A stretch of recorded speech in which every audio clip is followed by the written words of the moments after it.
Hello everyone, welcome to my YouTube channel movie breakdown in Hindi. आज मैं आपके लिए मार्वल यूनिवर्स की suspense thriller movie Madame Web explain करूंगा।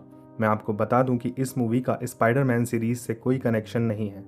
मूवी में हमें नए सुपर हीरोज़ देखने के लिए मिलते हैं।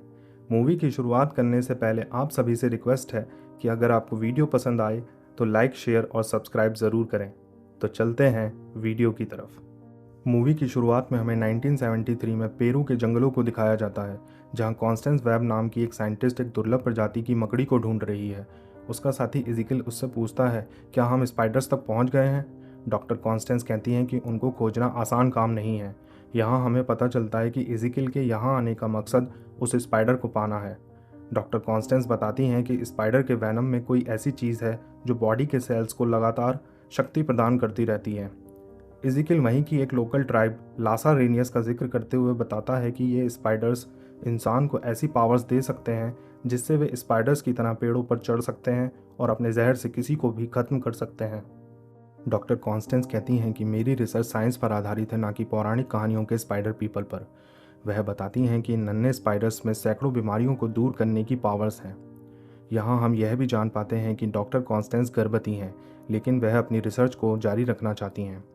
फॉर्चुनेटली डॉक्टर कॉन्स्टेंस को वह स्पाइडर मिल जाता है, लेकिन इजिकल अपनी टीम को धोखा देता है और सभी को गोली मार देता है।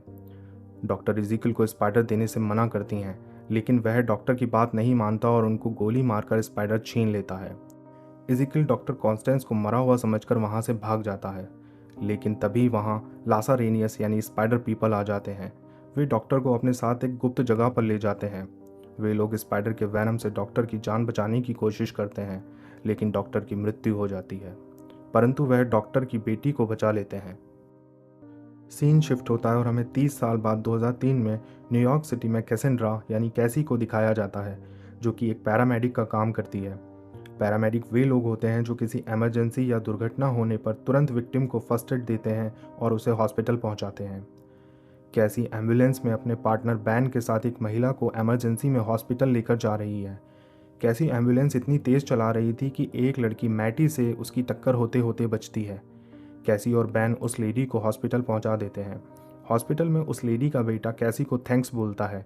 यहीं हम उस लेडी की सौतेली बेटी जूलिया को भी देख पाते हैं, जिसको उसके पेरेंट्स बिल्कुल भी पसंद नहीं करते हैं। सीन कट होता है और कैसी बैन को बताती है कि उसे न्यूयॉर्क में किसी ने अडॉप्ट किया था और बाद में वह फॉस्टर होम में पली बड़ी।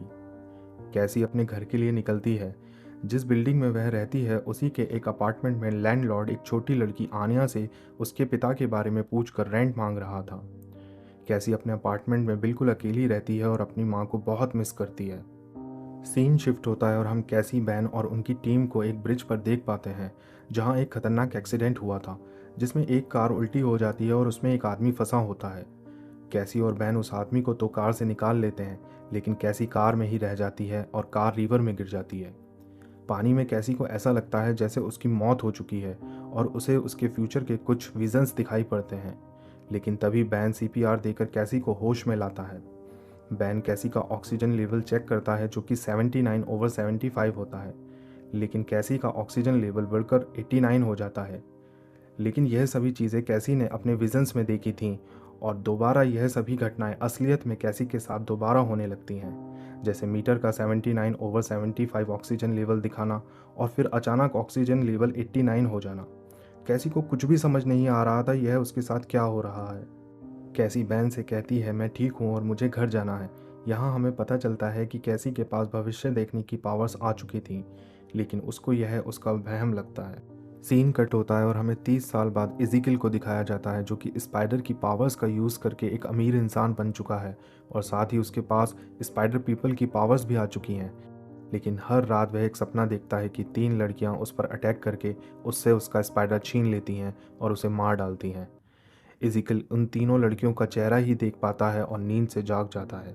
चूँकि इजिकल को यह यकीन था कि यह सिर्फ कोई सपना नहीं है, इसलिए वह इन तीनों गर्ल्स को ढूंढने के लिए नेशनल सिक्योरिटी एजेंसी की एक एजेंट को फंसाकर उससे वह टेक्नोलॉजी लेने की कोशिश करता है, जिससे सिर्फ इंसान के फेस से उसका पता लगाया जा सके कि वह कहाँ है। लेकिन जब उस एजेंट को यह पता चलता है कि इजिकल उसका इस्तेमाल कर रहा है, तो वह उसको मारने की कोशिश करती है, लेकिन इजिकल उसकी बॉडी में वैनम इंजेक्ट करके उससे पासवर्ड निकलवा लेता है और उसे ख़त्म कर देता है।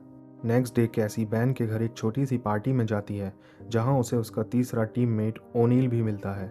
सभी पार्टी एंजॉय कर ही रहे थे कि तभी बैन आकर कैसी को बताता है कि एक इमरजेंसी है और हमें जाना होगा। यहाँ से सीन शिफ्ट होता है और हमें एक बिल्डिंग में आग लगी दिखाई पड़ती है, जहाँ कैसी और उसकी टीम सभी को बचाने में बिजी होते हैं। कैसी एक वर्कर को सीपीआर दे रही थी और साथ ही बाकी टीम मेंबर्स को इंस्ट्रक्शंस भी दे रही थी। उधर ओनील फायर फाइटर्स से अपने साथियों को अंदर भेजने की बात कहता है, लेकिन फायर फाइटर्स ये कहकर मना कर देते हैं कि यह बिल्डिंग एक्सप्लोजिव से भरी है और कभी भी गिर सकती है। कैसी उनकी बात सुन रही थी, तभी अचानक कैसी को विजन्स आते हैं, जैसे वह ओनील को सीपीआर दे रही हो और उसके हाथ खून से सने हैं, जबकि वास्तव में वह वर्कर को ही सीपीआर दे रही थी। कैसी जान चुकी थी कि ओनील की जान खतरे में है और वह उसे एम्बुलेंस में जाने से रोकती है, लेकिन ओनील उसकी बात नहीं मानता और हम कैसी के पीछे ओनील की एम्बुलेंस को ट्रक द्वारा टक्कर मारते हुए देख पाते हैं।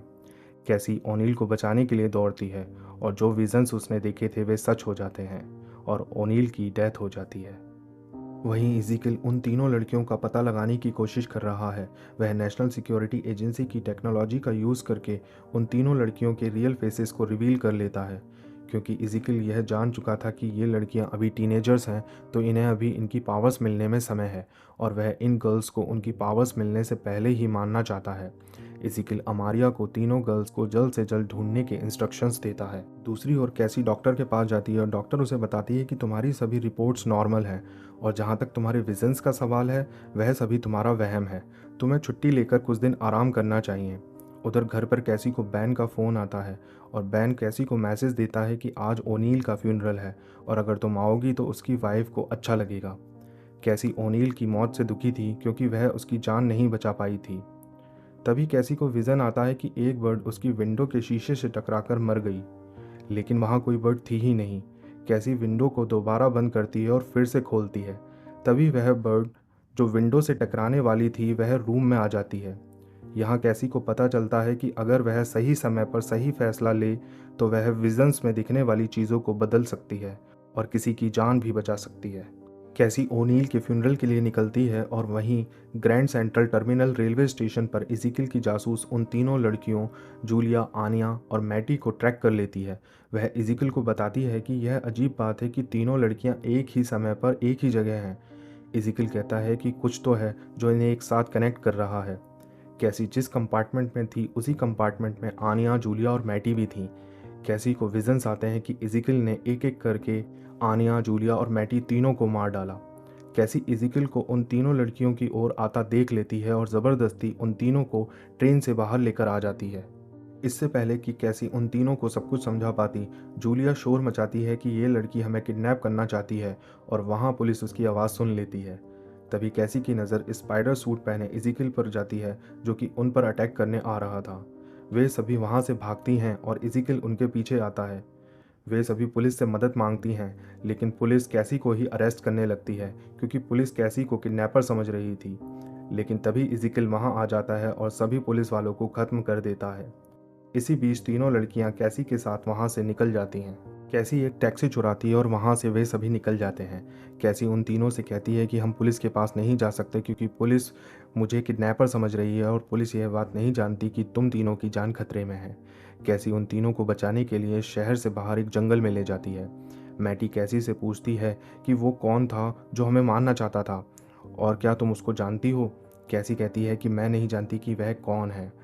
आनिया पूछती है ये तुम्हें कैसे पता चला कि वह हमें मारना चाहता है, और फाइनली कैसी उन तीनों को बताती है कि मैं अपने विजन्स में फ्यूचर को देख सकती हूँ, लेकिन उन तीनों को कैसी पर बिलीव नहीं होता। जूलिया कहती है कि जिसने हम पर अटैक किया वह आम इंसान नहीं था, वह एक स्पाइडर की तरह सीलिंग पर चल रहा था। जूलिया की यह बात सुनकर कैसी वहाँ से कुछ घंटों के लिए जाने की बात कहती है और उन तीनों से वहीं रुकने के लिए कहती है। कैसी उनसे वादा करती है कि मैं वापस ज़रूर आऊँगी। कैसी पुलिस की नज़रों से बचती हुई अपने अपार्टमेंट में पहुंच जाती है और वहां अपनी मदर के सामान में स्पाइडर पीपल के बारे में इंफॉर्मेशन कलेक्ट करती है। कैसी को पता चलता है कि ये स्पाइडर पीपल एक ट्राइब लासारानियस से बिलोंग करते हैं और ये लोग बहुत शक्तिशाली और तेज़ होते हैं। कैसी को यह भी पता चलता है कि लासारानियस लोगों में एक स्पेशल पावर भी होती है, जिससे वह भविष्य में होने वाली घटनाओं को भी देख सकते हैं। उसी डायरी में कैसी को इज़ीकिल का एक फ़ोटो भी मिलता है, जिसे देखकर वह समझ जाती है कि उन गर्ल्स पर अटैक करने वाला इंसान कौन है। उधर जंगल में वो तीनों लड़कियां कैसी की बात ना मानकर हाईवे के पास एक रेस्टोरेंट में जाने का फैसला करती हैं। वे रेस्टोरेंट में पहुंचती हैं और वहां एक व्यक्ति उन तीनों की किडनैप होने की न्यूज़ पढ़कर पुलिस को फ़ोन कर देता है। तभी इज़ीकिल की जासूस उन तीनों गर्ल्स की लोकेशन ट्रैक कर लेती है और इज़ीकिल को उन तीनों लड़कियों की लोकेशन भेज देती है। फॉरेस्ट में कैसी लड़कियों के पास पहुंचती है, लेकिन उसे वे तीनों वहां नहीं मिलती। उन तीनों गर्ल्स को ढूंढते हुए कैसी भी वहां रेस्टोरेंट में पहुंच जाती है, लेकिन तभी इज़ीकिल वहां पहुंच जाता है। इज़ीकिल जूलिया पर अटैक कर देता है, जिससे वहां सभी बहुत डर जाते हैं। वह मैटी पर भी हमला करता है। कैसी उसे रोकने की कोशिश करती है, लेकिन इज़ीकिल उसे भी मार डालता है। तभी अचानक हम कैसी को फॉरेस्ट में वापस देख पाते हैं और वह जिंदा थी, और हमें यहाँ पता चलता है कि यह सब उसके विजन्स में चल रहा था। कैसी समझ जाती है कि उसे इज़ीकिल के बाद सही समय पर रेस्टोरेंट में पहुंचना होगा। उधर तीनों लड़कियां रेस्टोरेंट में एंजॉय कर रही थीं। तभी इज़ीकिल वहां आ जाता है। उसको देखकर तीनों लड़कियां डर जाती हैं, लेकिन तभी कैसी वहां अपनी कार से इज़ीकिल को ज़ोर से टक्कर मार देती है और तीनों लड़कियों को लेकर वहां से निकल जाती है। उधर इज़ीकिल अपनी जासूस अमारिया से पूछता है कि इन्हें हर बार मेरे आने का पता कैसे चल जाता है, और वह उसे कैसी और उसकी मदर कॉन्स्टेंस वेब के बारे में बताती है। इज़ीकिल को यह बिलीव ही नहीं होता कि कॉन्स्टेंस वेब की बेटी जिंदा है। कैसी तीनों लड़कियों को एक सेफ प्लेस पर लेकर जाती है और उन तीनों को उनके पेरेंट्स के पास छोड़ने के लिए कहती है, लेकिन जूलिया उसे बताती है कि वह घर से भागकर आई है क्योंकि उसके डैड और स्टेप मदर उसे पसंद नहीं करते। मैटी बताती है कि उसके पेरेंट्स चाइना में रहते हैं और वह यहाँ एक हाउस कीपर के साथ रहती है। तब कैसी उनसे पुलिस के पास जाने के लिए कहती है, लेकिन आनिया कहती है कि हम पुलिस के पास नहीं जा सकते क्योंकि पुलिस ने उसके फादर को देश से डिपोर्ट कर दिया है और वह 6 महीने से घर पर अकेली रह रही थी। अगर पुलिस को पता चला तो उसे फॉस्टर होम भेज देंगे। कुल मिलाकर बात यह थी कि वे तीनों लड़कियां अपने पेरेंट्स के पास नहीं जा सकती थीं। नेक्स्ट डे कैसी उन तीनों गर्ल्स को उसकी मदर और इज़ीकिल के बारे में बताती है। कैसी उन्हें बताती है कि उसकी मदर स्पाइडर्स पर रिसर्च कर रही थी और पेरू की एक लोकल ट्राइब के लोग स्पाइडर्स की तरह पेड़ों और दीवारों पर रेंग और चढ़ सकते हैं। कैसी कहती है कि मुझे और अधिक इन्फॉर्मेशन के लिए पेरू जाना होगा, और कैसी उन तीनों लड़कियों को बैन के घर छोड़कर पेरू के लिए निकल जाती है। कैसी पेरू पहुंचकर अपनी मदर के मैप्स और फोटोज़ की हेल्प से उस जगह को जंगल में खोजने लगती है, लेकिन उस ट्राइब का मुखिया जिसने कैसी की मदर को बचाया था वह खुद ही कैसी को ढूंढ लेता है। वह व्यक्ति कैसी को उसी जगह पर लेकर जाता है जहां उसकी मदर की डेथ हुई थी। वह व्यक्ति कैसी से कहता है कि तुम्हें अपने जन्म के वक्त में जाकर अपने पास्ट को देखना होगा और तुम में असीमित शक्तियां हैं जिनका तुम्हें कोई अंदाज़ा भी नहीं है। और वह व्यक्ति कैसी की स्पिरिट को उसके पास्ट में भेज देता है, जहां कैसी यह देख पाती है कि एक डॉक्टर उसकी मदर को यह बताती है कि आपके बेबी को एक जेनेटिक बीमारी है और उसकी ज़िंदगी का कोई भरोसा नहीं। लेकिन कैसी की मदर डॉक्टर से कहती है कि इसका इलाज अमेज़ॉन के जंगलों में मिल सकता है और मैं अपने बेबी को ज़रूर बचाऊंगी। कैसी अपने पास्ट में यह भी देख पाती है कि कैसे इज़ीकिल ने उसकी मदर को धोखा दिया और उन्हें मार डाला। कैसी ट्राइब के मुखिया से कहती है कि मैं अपने भविष्य देखने की पावर का यूज़ करके इज़ीकिल को कैसे रोक पाऊंगी। मैं उसकी तरह ना रेंग सकती हूँ, ना भाग सकती हूँ, ना ही जहर छोड़ सकती हूँ। वह व्यक्ति कहता है कि भविष्य देख पाना तो सिर्फ एक शुरुआत है। तुम अपने दिमाग की ताकत से कुछ भी कर सकती हो। अगर तुमने अपने दिमाग पर कंट्रोल करना सीख लिया तो तुम वेब और उसकी ऊर्जा का इस्तेमाल करके एक ही समय पर कई जगह जा सकती हो और भविष्य को बदल सकती हो। उधर इज़ीकिल उन तीनों लड़कियों को ना ढूंढ पाने के कारण अमारिया को जान से मारने की धमकी देता है। वहीं बैन के घर पर उन तीनों लड़कियों ने बैन की नाक में दम किया हुआ था, लेकिन तभी बैन की सिस्टर इन लॉ को लीवर पेन शुरू हो जाता है और इमरजेंसी होने के कारण उन सभी को हॉस्पिटल जाना पड़ता है। लेकिन रोड पर एक सीसीटीवी मैटी की फ़ोटो को कैप्चर कर लेता है और अमारिया उनकी लोकेशन ट्रैक करके इज़ीकिल को बता देती है। दूसरी ओर कैसी बैन के घर पहुंचती है और उसे वहां कोई नहीं मिलता, लेकिन उसे विजन्स आते हैं कि इज़ीकिल ने बैन और तीनों लड़कियों पर अटैक कर दिया है। कैसी वहां से एक एम्बुलेंस चुराकर तुरंत बैन की ओर जाती है। वहीं इज़ीकिल अमारिया के द्वारा ट्रैफिक लाइट्स को हैक करके सभी लाइट्स को ग्रीन करवा देता है, जिससे सभी कार्स आपस में टकराने से बचती हैं और सभी कार्स रुक जाती हैं।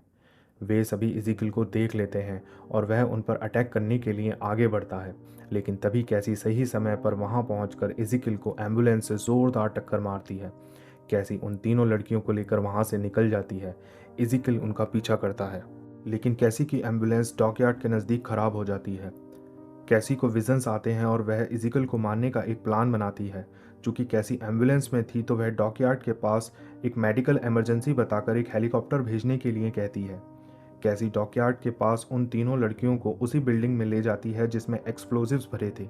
वे चारों फायर वर्क्स जलाकर वहां मौजूद सभी क्रेट्स में रख देती हैं और इज़िकल जैसे ही वहां पहुंचता है वहां ब्लास्ट होने शुरू हो जाते हैं। वे चारों छत की ओर दौड़ती हैं।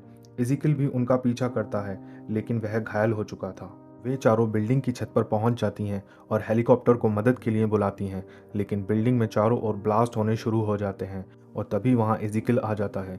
इज़िकल कैसी पर अटैक कर देता है। यहाँ हम देख पाते हैं कि बिल्डिंग में लगातार एक्सप्लोजन के कारण हेलीकॉप्टर भी उसकी चपेट में आ जाता है और जो ट्रैप उन चारों ने इज़िकल के लिए बिछाया था वे सभी खुद उसमें फंस जाती हैं। इज़िकल कैसी से कहता है कि तुम एक साथ तीनों लड़कियों को नहीं बचा सकती और यहाँ हम पहली बार कैसी को अपनी पावर्स का यूज़ करके अपने वेब से एक समय पर तीनों लड़कियों को बचाते हुए देख पाते हैं। लेकिन इज़िकल कैसी को रोकता है। कैसी अपने विजन्स की पावर का यूज़ करके बड़ी ही चालाकी से इज़िकल को फंसा देती है। कैसी इज़िकल से कहती है कि जिस फ्यूचर को तुम बदलने की कोशिश कर रहे थे वे तीनों लड़कियां उसका हिस्सा कभी थी ही नहीं, बल्कि उस फ्यूचर का हिस्सा मैं थी। और इज़िकल वहाँ से नीचे गिर जाता है और ख़त्म हो जाता है। लेकिन कैसी भी वहाँ से समुद्र में गिर जाती है और एक एक्सप्लोजिव पानी में ही उसकी आंखों से टकरा जाता है।